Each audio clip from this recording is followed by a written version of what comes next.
So, dumating na ngayon ang mga halaman ko. Ayan, hindi tayo unboxing ngayon kundi unwrapping kasi mga nakabalot sila ng papel at ibinaba na po ito ng Lala Move Rider na walang box. Kumbaga, individually wrapped. Ayan, isa-isa na nakalagay sa Lala bag niya. Siguro baka nasisikipan sila kung lalagyan pa nila ng box. Kaya sa lalabag na lang mismo ng rider nila, guys. So, start na tayo ng aking mga pinamili ngayon na halaman. So, ito po ay imported aglonema. Siya po ay si Super Red. Ano din ito? Aglonema from China. Ayan, isa pa rin sa mga red series. Ito naman po ay si... Ang ganda! Si Red Chili po siya. Ang ganda. May pagka-pink siya na dark pink. Pero ang pangalan niya po ay Red Chili. Napakalash ng mga dahon niya, oh. Ganda. Ito naman ay isa pang red series ng aglonema. Kasama sa red series. Ito ay si Fuji Red. O ang tinatawag ng iba ay Rich Red. Yan. Pulang-pula rin yung dahon niya. Malalaki at saka lash na lash. Sa kada isang paso po ay 3 ang laman, 3 halaman. Ayan po, oh. Ngayon, ibubukod-bukurin pa natin yan sa individual pot. Ito yung sa pang-apat na in-order ko sa Red Series. Tinatawag po nilang Red Series kasi puro pulahan. Iba-iba lang ang pangalan. Lahat sila ay galing po mula sa bansang China. So, ito naman po ay si Red Lucky. Matutulis naman ang kanyang mga dahon. Maganda to, oh, kasi 4 na halaman ang laman sa isang paso. Tapos na tayo sa Red Series ng ating mga halaman. Ngayon naman ay punta tayo dito kay Philodendron Birkin. Ito po. Ayan, ang kagandahan dito kasi ang tawag nila dito ngayon ay premium white variegation. Which is true naman, oh, ang gaganda po ng kanyang mga variegation, puting-puti. Bagamat maliliit lang ang dahon pero napakakapal.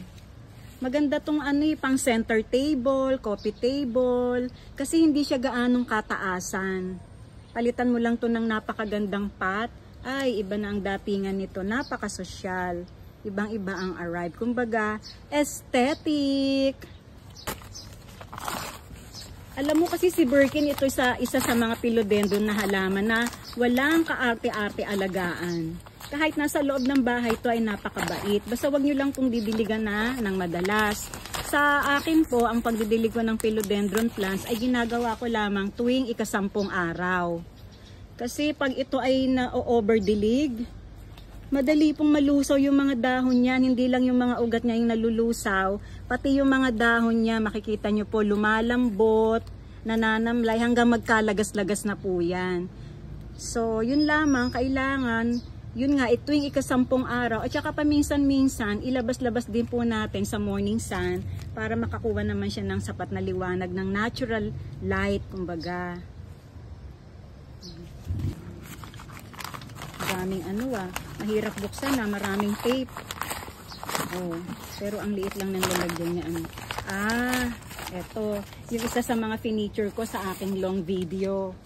Sayang hindi siya nakahabol, oh. Napakaganda ng standing niya. Yan, siya po ay si Alocasia Silver Dragon. Ang ganda ng dahon. Tingnan niyo po, oh. Ang sarap niya hawakan. Magaspang kasi parang siya, yung nakaukit yung dahon niya. At the same time madulas. Oh, ganda, parang plastic ba? Ganun. Ewan ko lang yung iba sa inyo kung kilala po ito or kung nakakita na sila. Isa po ito sa tinatawag na rare variety ng Alocasia. Galing rin po ito ng bansang China. Oh, siya naman po ay si Black Infernalis. Yan. Yung dahon nito, pag naalagaan mo to ng maganda at nahiyang, ay napakalaki po. Lumalaki ng husto yung mga dahon nito. Yung texture naman ng dahon nito, parang balat. Yung parang malagkit na parang dumidikit sa kamay. Alam mo yun? So para siyang leather, no? Kakaiba rin, tsaka ang ganda ng kulay niya, oh, 'di ba? Ito pa, yung sinasabi naman nila na nagbibigay daw ng swerte. Sana nga lahat tayo ay swertehin sa pag-aalaga ng ganitong halaman. Ano? Siya naman ay si Ficus ginseng o microcarpa. Tingnan niyo po yung ugat niya. Mas maganda kasi to kung maililipat siya sa dish. Ano ba yun? Yung dish na paso, dish plate. Yung mababaw lang po. Tapos nakalitaw pa rin to. Ganyan. Hindi rin to nangangailangan ng masyadong sikat ng araw. Morning sunlight pwede na. Pwede rin sa bright open area. Ganyan. At saka ang pagdidilig, pag talagang tuyong-tuyo na yung lupa niya, saka nyo didiligin. At huwag nyo pong haluan ng garden soil. Kasi alam nyo naman, ang mga halaman sa ibang bansa, hindi talaga sila gumagamit ng lupa. Ang mga potting mix po nila, either coco peat, rice hull, coco cubes, ganyan. So, pag ginamitan natin to ng lupa ay maninibago. So, ang mga ugat nito ay maaring magtampo o yun nga, manibago.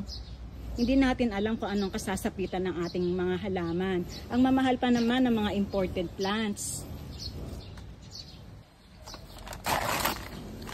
Ito naman po ay si White Paragon.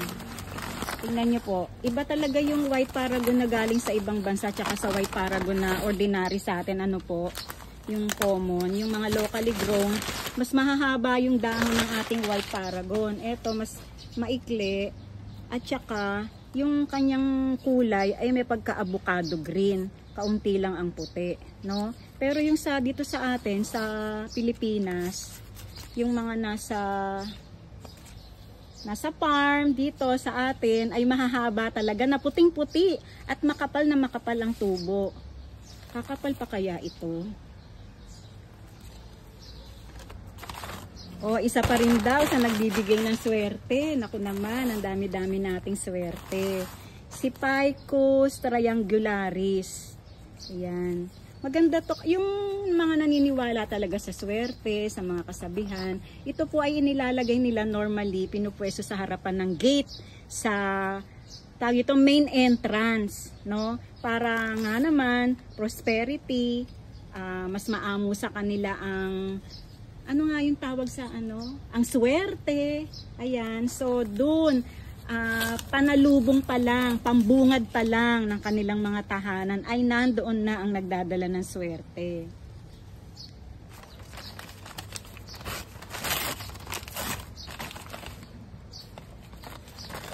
Karamihan kasi sa mga ino-order kong halaman ay mga pre-order na rin po ng mga kliyente. Kasi wala naman ako masyadong malaking space para mag-imbak ng napakaraming halaman. So kagaya nga nito, si tagahatid ng swerte. Dalawa yan. Kasi gusto ng client natin ay doble. No, I mean yung magka-partner.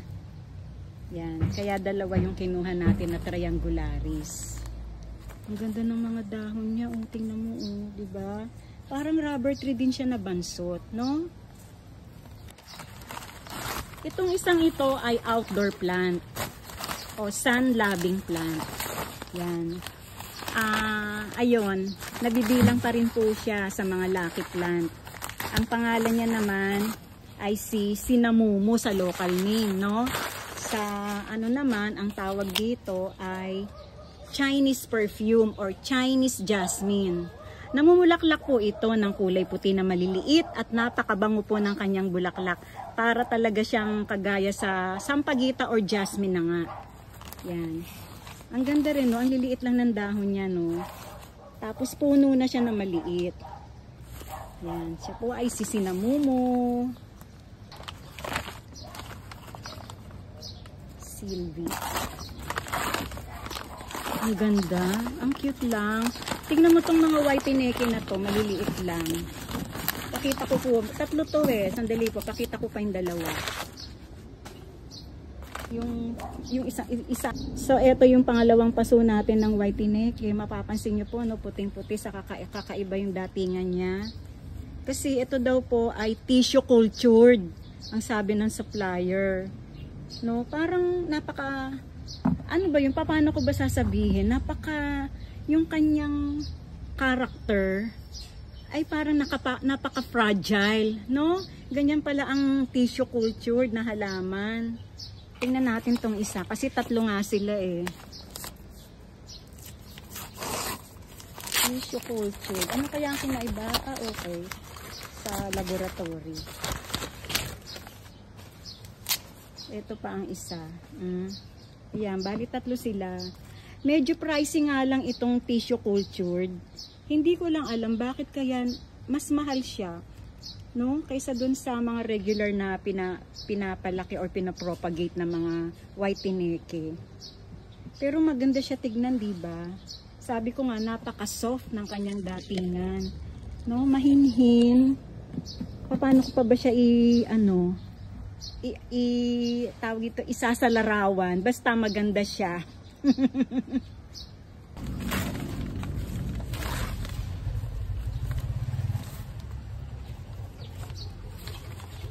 Buksan ay isa na namang outdoor plant ito. Yan. Alam ko marami ng familiar dito sa halaman na to eh. Parang sampagita pero hindi sampagita. Mas maliliit yung kanyang mga bulaklak. Pero yung mga nakikita natin ito dito sa atin, yung mga common, ano ba yun tawag dito? Yun. So yung mga locally grown dito sa atin, itong white angel, matatangkad po yan, di ba? Saka hindi ganyan, no? Yung hindi, ito parang compact yung mga sanga niya eh. Kasi ito po ay dwarf variety. Imported po itong isa na to. Yan. O di ba ang ganda? Mas maganda kasi kaysa yung nagtatangkaran, tapos kung maliit naman yung space mo, mas makakarami ka nga naman ng collection ng halaman kung maliliit lang sila, di ba? Saka iba yung datingan, pag maliit lang, pero flowering talaga in full bloom, ha? Marami pa siyang buds na parating, Yan.